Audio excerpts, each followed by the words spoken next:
Alors je poursuis l'État en justice aujourd'hui pour montrer que même si ma sœur, lorsqu'elle porte plainte, on met son ex-conjoint sous contrôle judiciaire, même si la femme, ma sœur ou n'importe quelle femme a le courage immense de porter plainte et que la justice prend bien en compte cette plainte, cela ne sert à rien puisque derrière ma sœur n'a pas été protégée. Euh, la preuve, c'est qu'elle a dû aller se réfugier chez mes parents puisqu'elle ne pouvait pas rester chez elle. Elle avait trop peur, puisque le logement dans lequel qu'elle partageait avec son assassin, il était juste à côté de l'adresse qu'il avait dû donner. Et je porte plainte parce que j'estime qu'aujourd'hui, l'État n'a rien fait, a fait quelque chose, oui, a démarré un contrôle judiciaire, mais ça s'est arrêté là finalement. Et je veux que tout le monde comprenne et que le gouvernement aussi admette que ma sœur a été mal protégée, que c'était insuffisant. Et cela, j'espère, va permettre une prise de conscience et un changement des lois et une meilleure application de toutes les règles qui ont existé depuis. D'ailleurs, le bracelet électronique qui n'a pas été proposé à Lemoine en juillet 2014 existait déjà. Et je pense qu'il n'est toujours pas appliqué systématiquement à tous les hommes violents qui sont sous contrôle judiciaire. Voilà. Donc c'est plein de choses qui font que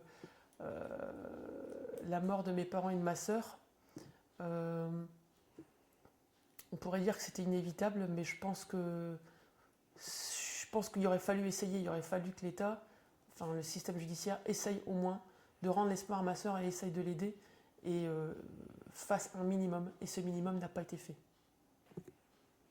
Et ça a quelle signification en fait pour vous ce combat? C'est plutôt symbolique ou plutôt vraiment un combat judiciaire?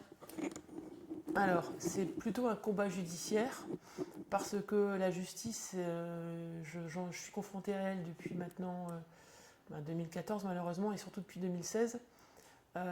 C'est un système assez froid, assez inhumain et où les victimes et les familles de victimes ne sont pas considérées ou considérées de façon très on est comme des numéros ou des noms en fait non, on n'est pas considérés. Et donc je fais ça aussi d'un point de vue symbolique, mais j'espère que ce ne sera pas juste un symbole et que ça va vraiment aider la cause des femmes et faire baisser le nombre de féminicides. Donc en fait c'est un mélange des deux. C'est peut-être aussi que je suis encore un peu en colère. Et je suis en colère à chaque fois que je vois qu'une dame a été assassinée, surtout lorsqu'elle a porté plainte. Alors là, ça me met dans un état épouvantable. Et donc oui, c'est les deux. C'est symbolique parce que j'espère que ça va faire avancer la cause. Et c'est un combat judiciaire parce que je pense que la justice doit évoluer profondément. La mentalité de certaines personnes qui travaillent là, dans les tribunaux. Et je pense qu'on peut faire la justice et rester humain et poser un regard humain sur les familles de victimes. Et vous pensez, enfin c'est quand même une procédure rare, vous pensez que ça a une chance d'aboutir? Non. J'espère que hier, lors de l'audition, nous avons, avec mon avocate, on était très contente parce que la procureure a admis sur les 3 points qui ont été développés par mon avocate, il y a un des points où elle a admis qu'il fallait sûrement reconsidérer, qu'il y avait sûrement faute lourde. Bien sûr, elle n'a pas dit il y a faute lourde, mais elle a dit qu'il fallait étudier. Elle a ouvert vraiment le débat et j'ai senti les juges, il y avait donc 3 juges. Quand je pleurais pas, j'arrivais un petit peu à la regarder et j'ai senti très intéressée et très sensible à cette problématique de la non-protection des femmes et le fait quand même que c'est toute ma famille qui a été assassinée.